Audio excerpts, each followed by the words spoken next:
Y'all ready to be history? Get started. Welcome. Hi. Hello, everyone. To the Pro Audio Suite. These guys are professional. They're motivated. Thanks to TriBooth, the best vocal booth for home or on-the-road voice recording.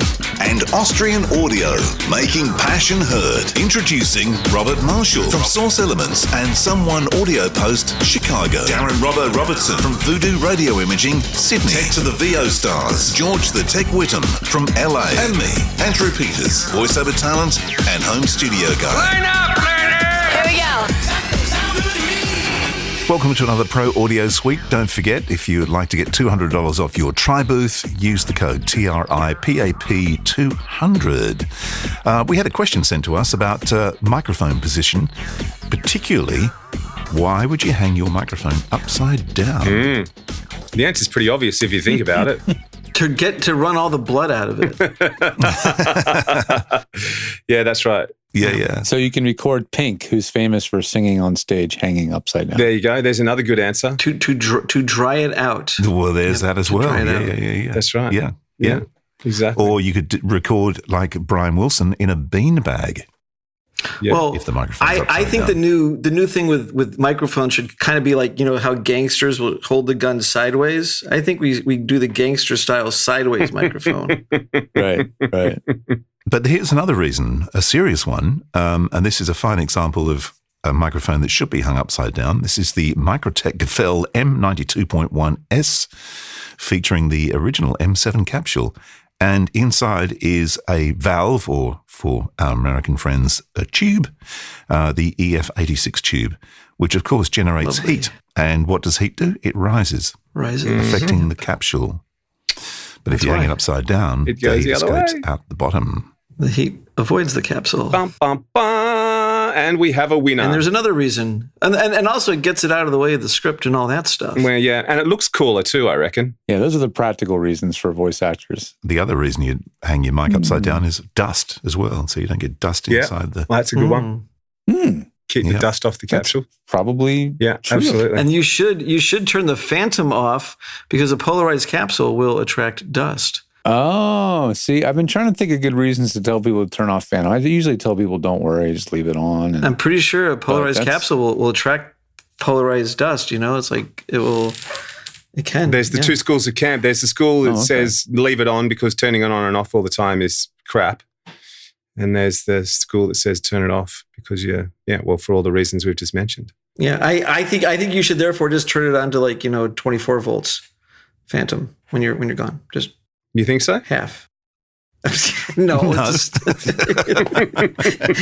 you taking me seriously? When are you standing by that, Robert? Are you going to take the? Are you going to pay all the police pay because you fucked my mic claims? Because I want nothing to do with that.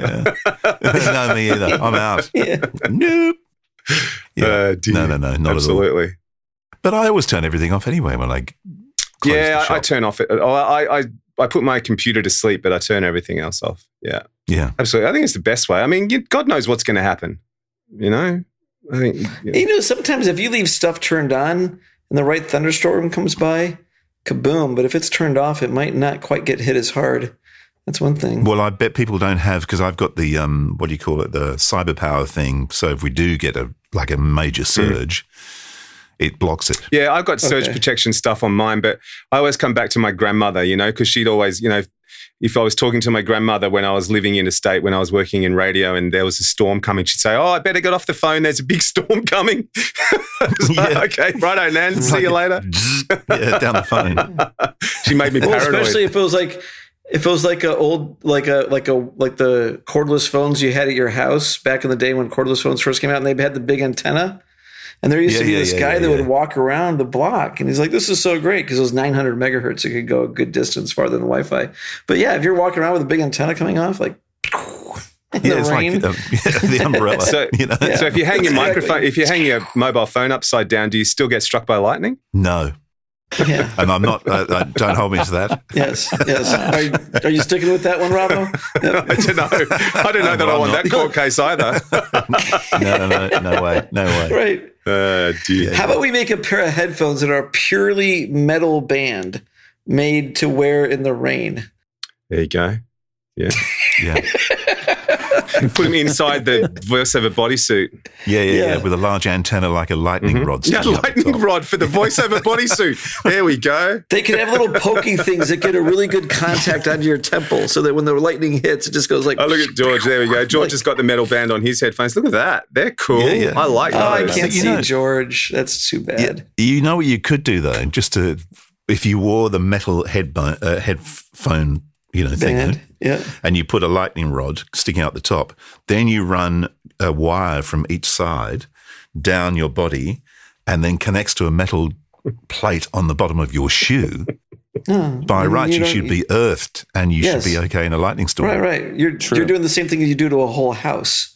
Yeah. And we might need to do this for the voiceover bodysuit. What's it called? The lightning rod? Isn't that what you installed? No, actually, you know what it's called, Robert? It's called the self-charging device. That's an upgrade. Hold on. The voiceover bodysuit is so goddamn soundproof that you can use it in a lightning storm. There you go. But you need the additional add-on option of the safety the optional lightning rod. It just gets sillier and sillier. We've got to do it one day. We've got to come up with a prototype. Didn't you send a picture the other day? The Michelin Man. Like a Michelin Man. The original Michelin Man. Yeah. Yeah. Do you know why the Michelin Man was wrapped in white tires? I didn't know that either until I saw that. I know what you're going to say, so I'm not going to answer that. See if anyone else does. Natural rubber back in the day was white. Yeah, they're white. Oh, of course, they used to be white. Natural rubber is white until they started dyeing it black. That's why the Michelin Man's white. Always wondered that. Now I know. Because my grandfather was a chauffeur back in the 1920s. And the car he used to drive, I can't even remember what make it was now because it was so long ago since I've seen any photographs, but that had white rubber tyres. Wow. Which being a chauffeur would have been a bitch because he had to clean them all the time. Absolutely. Right. I'm sure that's why tires are black now. Yeah. Yeah. Was that where white walls came from? Because the tires were white, but then we were driving on the black bitumen road, so the rubber became black on the bottom. The sides were still white, maybe. Yeah, probably. Yeah. You're probably I think right when about they that. make white walls, they actually take the black off and it's white underneath. I think that's how they do it. There you go. Yeah. Yeah, they wanted that white look. They wanted that classic, like a tuxedo for cars. Imagine if you had white tires and you did a burnout. It'd confuse the shit out of people behind you. They go, "What the hell's the lane marking here? What am I supposed to do?" Yeah. All of a sudden, people are like driving in your direction. If you did a big spinning burnout, they're like, "Oh, over here! Oh shit! Bam!" Check it out online. There's some red tires, some blue tires, just so that when you do burnouts, it leaves crazy colors on the street. Yeah. Yeah. You could get like a red, white, and blue tire, and then you could be very patriotic about your burnouts. Yeah. Yes, you could. We're going to have to change the name of the show now, the Pro Audio Suite and Tire Chat. Yeah. Just general brain spillage. Sponsored by Canadian Tire. Yeah. Well, that was fun. Is it over? The Pro Audio Suite, with thanks to Tribooth and Austrian Audio. Recorded using Source Connect. Edited by Andrew Peters and mixed by Voodoo Radio Imaging with tech support from George the Tech Whittam. Don't forget to subscribe to the show and join in the conversation on our Facebook group. To leave a comment, suggest a topic, or just say g'day, drop us a note at our website, theproaudiosuite.com.